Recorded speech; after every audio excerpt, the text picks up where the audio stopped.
नमस्कार, स्वागत है आपका। एफएम न्यूज देख रहे हैं आप और मैं हूं आपके साथ लता। बुलेटिन की शुरुआत करेंगे इस वक्त की अहम खबर के साथ। केंद्रीय गृह मंत्री अमित शाह हाल ही में मुंबई दौरे पर थे और अब वहीं अमित शाह की सुरक्षा में चूक का मामला सामने आया। आपको बता दें कि अमित शाह के मुंबई दौरे के दौरान एक शख्स कई घंटों तक उनके आसपास घूमता रहा।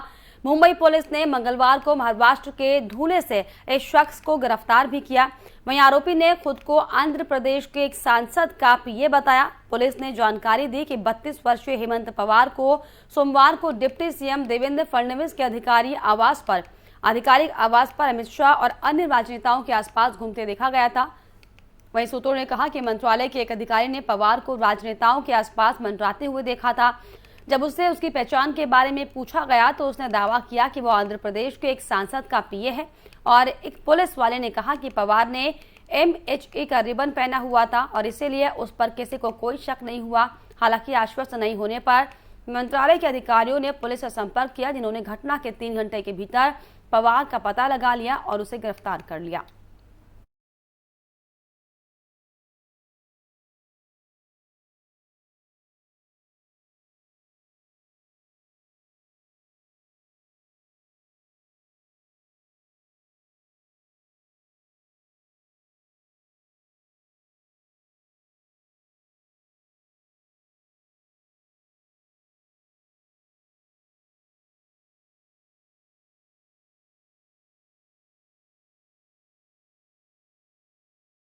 एशिया कप में बुधवार रात को हुए पाकिस्तान अफगानिस्तान मैच के बाद जमकर बवाल हुआ। पाकिस्तान से रोमांचक हार के बाद अफगानी फैंस इस कदर आग बबूला हो गए कि स्टेडियम में ही तोड़फोड़ शुरू कर दी। अफगानी फैंस ने इस दौरान पाकिस्तानी दर्शकों पर भी कुर्सियां फेंकी। अफगानी और पाकिस्तानी दर्शकों के बीच मारपीट की भी खबरें हैं। वहीं शारजहां क्रिकेट स्टेडियम में हुए इस मुकाबले में एक वक्त अफगानिस्तान जीत के करीब पहुंच गया था। पाकिस्तान को आखिरी ओवर में जीत के लिए 11 रन बनाने थे और उसके पास महज 1 विकेट बाकी था। यहां पर नसीम शाह ने 2 गेंद पर 2 छक्के जड़े और मैच पाकिस्तान की झोली में डाल दिया। इसी के साथ अफगानिस्तान एशिया कप 2022 के फाइनल में पहुंचने की दौड़ से भी बाहर हो गया। बस इसी के बाद स्टेडियम में जमकर हंगामा हुआ।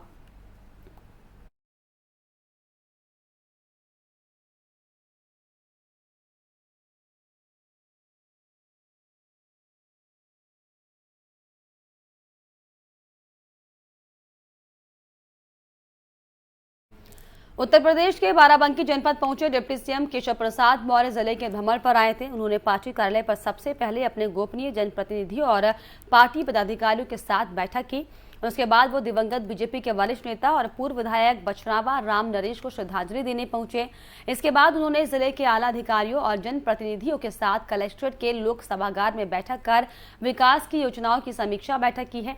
साथ ही साथ डिप्टी सीएम ने इस दौरान प्रेस कॉन्फ्रेंस कर सरकार की उपलब्धियां भी गिनाई हैं। डिप्टी सीएम ने सरकार की योजनाओं को गिनाते हुए कहा, सरकार का प्रयास है कि जनपद विकास के पथ पर आगे बढ़े। उन्होंने कहा कि बाराबंकी में अच्छा काम हुआ है।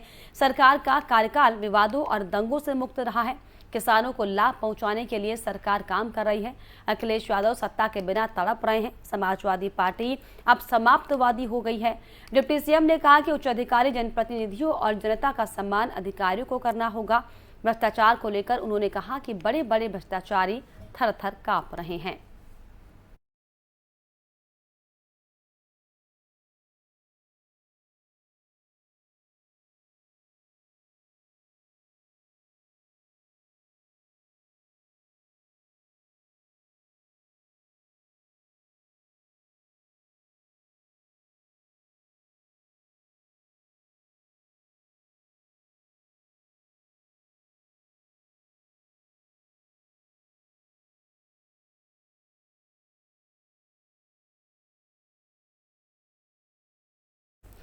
वहीं बिहार के सीएम नीतीश कुमार ने प्रशांत किशोर पर हमला बोला। उन्होंने पीके के बयान को खारिज कर दिया।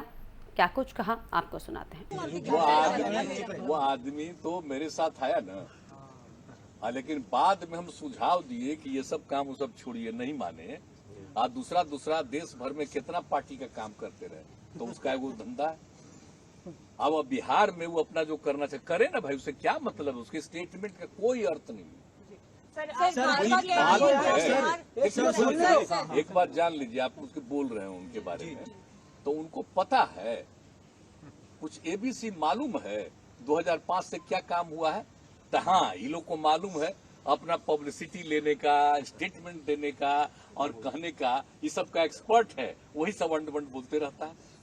कोई मतलब है क्या? 3 दिन लोगों के दिल्ली चलते। घूमे, 3 दिन और आप जान लीजिए, अगर कोई इस तरह की बात बोलता है तो आप समझ लीजिए मन होगा कुछ, बीजेपी के साथ रहने का मन होगा, बीजेपी का भीतर से मदद करने वाला मन। प्रधानमंत्री नरेंद्र मोदी इंडिया गेट स्थित सी हेक्सॉगन पर गुरुवार को सेंटर विस्टा का उद्घाटन करेंगे। इस कार्यक्रम में बड़ी संख्या में स्कूली बच्चों सहित अन्य लोगों के पहुंचने की संभावना है। कार्यक्रम को ध्यान में रखते हुए आसपास के क्षेत्र में शाम 6 से रात 9 बजे तक आम वाहनों की आवाजाही प्रतिबंधित रहेगी। ट्रैफिक पुलिस ने लोगों से अपील की है कि वो गुरुवार को इसके आसपास जाने से बचें।